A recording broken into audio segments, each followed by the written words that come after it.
उनका एतमाद बिल्कुल बहाल हुआ है, क्योंकि एक जब प्राइम मिनिस्टर खुद बैठ के उसके ऊपर एक्सपेरिमेंट कर रहा है और वो एक्सपेरिमेंट पास हो गया है, जाहिर है उनकी एक्सपोर्ट फाइटर जेट के हवाले से उनको ऑर्डर मिलना शुरू हो जाएंगे।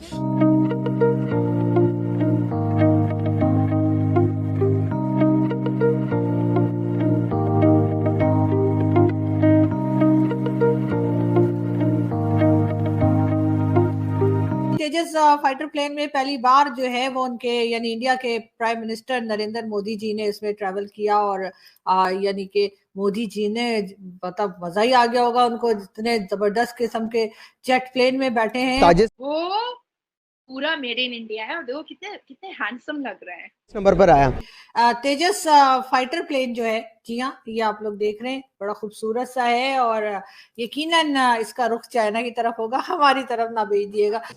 ये इंडिया की सोच नहीं है मेरे ख्याल से। आई एम सॉरी टू से, इंडिया अब हमें अपना पोटेंशियल जो है ना वो दुश्मन कंसीडर ही नहीं करता। उन्होंने इसमें फर्स्ट टाइम इंडिया की हिस्ट्री में कोई प्राइम मिनिस्टर जिसने इस तरह के प्लेन में ट्रैवल किया हो, यानी कि फाइटर प्लेन में ट्रैवल किया हो, वो सबसे पहले नाम जो है वो मोदी जी ने अपना लिखवा दिया है। जब फर्स्ट नंबर पर आया तो उसको जो मलेशिया ने कहा कि हम अपने जोन से डिफेंस है उसको अपग्रेड करना चाहते हैं, रिप्लेस करना चाहते हैं, आप अपना फाइटर जेट हमें दे दें। कह रही थी कि जी ये बड़ी न्यूज जो है वो चल रही है सोशल मीडिया पर भी, टीवी चैनल्स पे भी। पाकिस्तान के नहीं, ऑफ कोर्स हम पाकिस्तान में भारत की कोई ऐसी खबर नहीं दिखाते जिससे ये लगे बड़े मजे आ रहे हैं। हम चलेंगे अब दूसरी न्यूज की तरफ और वो है भारत से, और बताया ये जा रहा है कि जी तेजस फाइटर प्लेन जो है, जी हाँ, ये आप लोग देख रहे हैं, बड़ा खूबसूरत सा है और यकीनन इसका रुख चाइना की तरफ होगा, हमारी तरफ ना भेज दिएगा।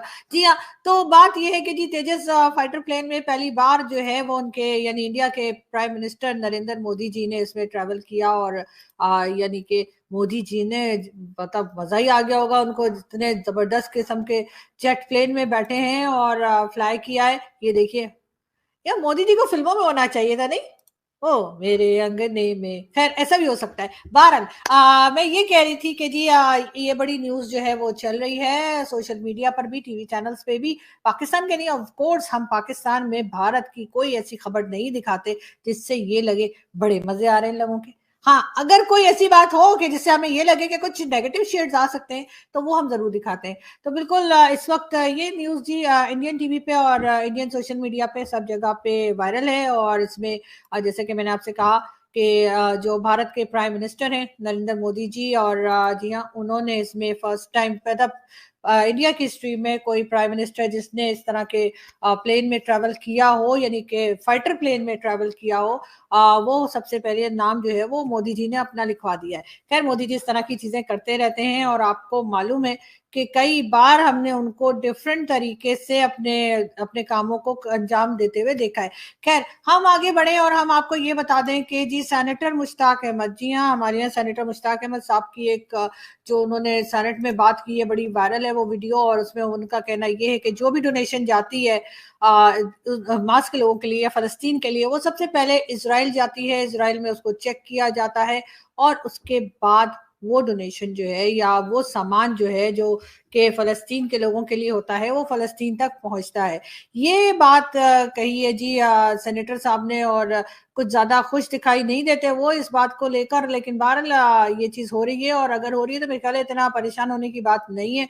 और इजराइल के लोगों में इतनी इंसानियत जरूर है कि वो सामान को चेक करने के बाद दे देते हैं। अगर यही चीज इधर हमास की तरफ होती तो मुझे यकीन है कि हमास के लोग हरगिज जो है वो सामान चेक करने के बाद इजराइल तक पहुंचने ना देते। बात हम करेंगे मलिक रियाज की। जी हाँ, मलिक रियाज जो कि एक बिजनेस टाइकून है पाकिस्तान में और मलिक रियाज का बहुत नाम है। मलिक रियाज भी जो है कहा जा रहा है, मलिक रियाज के लिए भी कहा जा रहा है कि बहुत जल्द मलिक रियाज का भी जो है वो एक इंटरव्यू आने वाला है जो कि उसने रिकॉर्ड करवा के रख दिया है। उसमें भी यकीनन इमरान खान के बारे में ही बात की गई होगी और इमरान खान का ही नाम लिया गया होगा, लेकिन बात सारी ये कि इमरान खान का नाम लें या ना लें, मगर इस वक्त खान साहब के बारे में जिस तरह की खबरें और जिस तरह की वीडियोस आ रही हैं, ताजिस फाइटर जेट के बारे में इंफॉर्मेशन तो होगी कि जब उन्होंने स्टार्ट में बनाया था, उसको मैन्युफैक्चर किया था, जब वर्ल्ड नुमाइश के लिए लेकर गया, प्रेजेंट करने के लिए लेकर गए, तो कि उसको इतना अपग्रेड कर दिया कि अभी जब नुमाइश हुई तो वो रेस में फर्स्ट नंबर पर आया। जब फर्स्ट नंबर पर आया तो उसको जो मलेशिया ने कहा कि हम अपने जो उनसे डिफेंस है उसको अपग्रेड करना चाहते हैं, रिप्लेस करना चाहते हैं, आप अपना फाइटर जेट हमें दे दें। तो कितनी बड़ी अचीवमेंट है इंडिया के लिए, और पाकिस्तान को इससे क्या सीखने को मिलता है? इसमें भी देखिए बहुत बड़ा कमिटमेंट का मैसेज है उनके लिए कि उनको एक चीज़ पे मजाक उड़ाया गया उनका, उन्होंने उसको सीरियसली लिया। हमारी नेशनल इंटेग्रिटी भी इसी चीज़ में है कि हम भी इन चीज़ों को, हमारी इकॉनमी का जैसे मजाक उड़ाया जाता है, तो अभी नेशनल पॉलिसी तो बनी है हमारी नेशनल सिक्योरिटी पॉलिसी, उसमें इकॉनमी को एक मेन डोमेन में लाया तो गया है, लेकिन उसके लिए कोई इंफ्रास्ट्रक्चर मौजूद नहीं है। बिल्कुल, उस पे काम करने की ज़रूरत है। तो पाकिस्तान को डेवलपमेंट की सिस्टम्स बनाने की बहुत ज़्यादा ज़रूरत है अगर इंडिया के साथ कम्पीट करना है। एक तो हम 7 गुना छोटे हैं उनसे, पहली बात, ठीक है, तो 7 गुना बढ़ेगा और 7 गुना छोटे का कंपटीशन जो है ना, ये ऑलरेडी हमारे लिए बहुत ज़्यादा मुश्किल है, ठीक है। तो खित्ते में अगर रहना है तो भाई कम्पीट तो करना पड़ेगा। सही बात है। आपको लगता है कि पाकिस्तान कहीं से भी इंडिया को कम्पीट कर सकता है किसी भी लेवल से, किसी भी सेक्टर पे? मुझे नहीं लगता।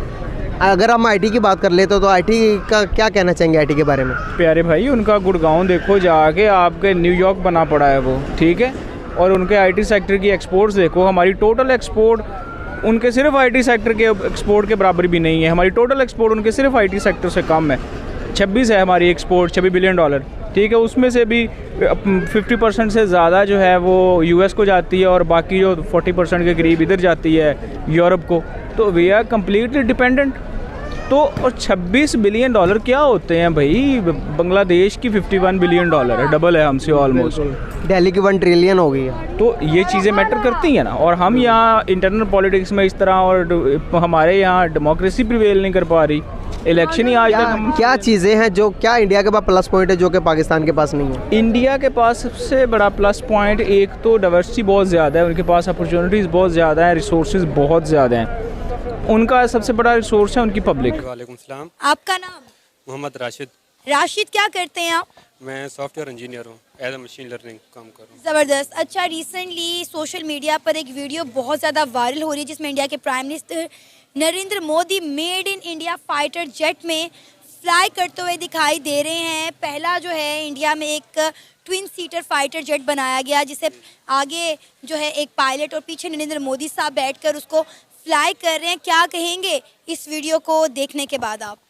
इस वीडियो को देखने के बाद ये कहूँगा कि उसका मतलब कितना खुद पे ट्रस्ट है, खुद की टेक्नोलॉजीज़ पे इस तरह ट्रस्ट है कि वो खुद मतलब ये अपनी टेक्नोलॉजी को बूस्ट करना चाह रहे हैं। ये देखें कि हम खुद अपनी प्रोडक्ट को खुद मतलब ट्रस्टेड हैं कि हम बना के इसको ट्राई कर रहे हैं। हमारा तो इस पे नहीं है ना इतना, जैसे पाकिस्तान में है, पाकिस्तान को देख लें, हम कोई चीज़ बना नहीं सकते, ठीक है, बनाना हम ट्राई तो दूर की बात, बनाना काम नहीं है हमारा। और अगर हम पाकिस्तान में कोई मेड इन पाकिस्तान चीज़ बना भी लें तो पाकिस्तानियों को मेड इन पाकिस्तान पर ट्रस्ट ही नहीं है। ट्रस्ट ही नहीं है, बिल्कुल ऐसी बात है। क्योंकि अगर कोई देख लें कि बाहर के मिल या पाकिस्तान में ये पाकिस्तान का टैग लगा हो तो हम ख़रीदते नहीं हैं, ठीक है। जैसे हम जब बात कर लें कोई चीज़ है इंटरनेशनल, हम जापान की देखते हैं, जापान का टैग लगा हो तो वाकई ये मतलब ट्रस्टेड है और ये लाइफ टाइम तक चलेगी। पाकिस्तान में तो इस तरह का कोई मतलब सीन ही नहीं है। अब मैं देख लें कि जैसे आप कह रही थी ना मतलब नरेंद्र मोदी की, तो वो इंडिया वाले या बाकी मुल्क जो है ना कंट्रीज़, वो आईटी को सपोर्ट कर रहे हैं, अपनी टेक्नोलॉजीज़ को, आईटी को। मैं खुद एक सॉफ्टवेयर इंजीनियर हूँ, ठीक है। हमें आईटी को सपोर्ट करने की तो दूर की बात, हमें मतलब कुछ पाकिस्तान में फैसिलिटीज़ नहीं है कि हम किस पे काम करें। अब मैं जो है मशीन लर्निंग इंजीनियर हूँ, डाटा साइंटिस्ट हूँ, तो मुझे पता है कि मैं कितनी मुश्किलात से मतलब जॉब मिली है, ठीक है। क्योंकि हमारी गवर्नमेंट को चाहिए कि ये आईटी को बूस्ट करें, ठीक है, टैलेंट ले आएँ आगे, ठीक है। यहाँ तो सिर्फ सिफारिश है, ये पर्ची है, ठीक है। अगर कहीं पे जाना है तो सिफारिश वाला है। क्रिकेट को देख लें, क्रिकेट है वहाँ पे सिफारिश है, कोई भी गवर्नमेंट सेक्टर सिफारिश है। अगर हम सिफारिश की बेस पे ही मतलब के लेके आएंगे तो मतलब हमारा कोई इस तरह के हम जेटर फैटर या इस तरह का कोई हम कुछ नहीं बना सकते, ठीक है। हम अगर जब तक अपनी टेक्नोलॉजीज़ को या अपने टैलेंट को ऊपर नहीं लेके आएंगे तो मेरा। अच्छा, हम हमेशा टैलेंट की बात करते हैं, आपको लगता है कि वाकई में पाकिस्तान में इतना टैलेंट है? हम इतने अरसे से ही कह रहे हैं कि पाकिस्तान के पास बड़ा टैलेंट है लेकिन उन्हें प्लेटफॉर्म नहीं मिलते। आपको वाकई में लगता है कि टैलेंट को प्लेटफॉर्म की ज़रूरत होती है? जी वाकई पाकिस्तान में अल्हम्दुलिल्लाह किस चीज़ की कमी है आप बताएं?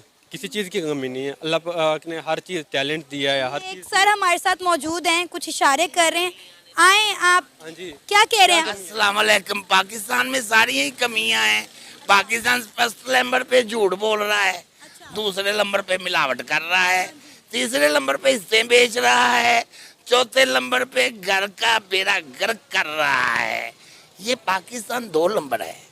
आप ठीक है, आप की बात ठीक है। डॉक्टर अब्दुल सलाम को देख लें, ठीक है, वो भी तो पाकिस्तानी थे ना। उन्होंने बाहर रह के पाकिस्तान का नाम रोशन किया है, ठीक है।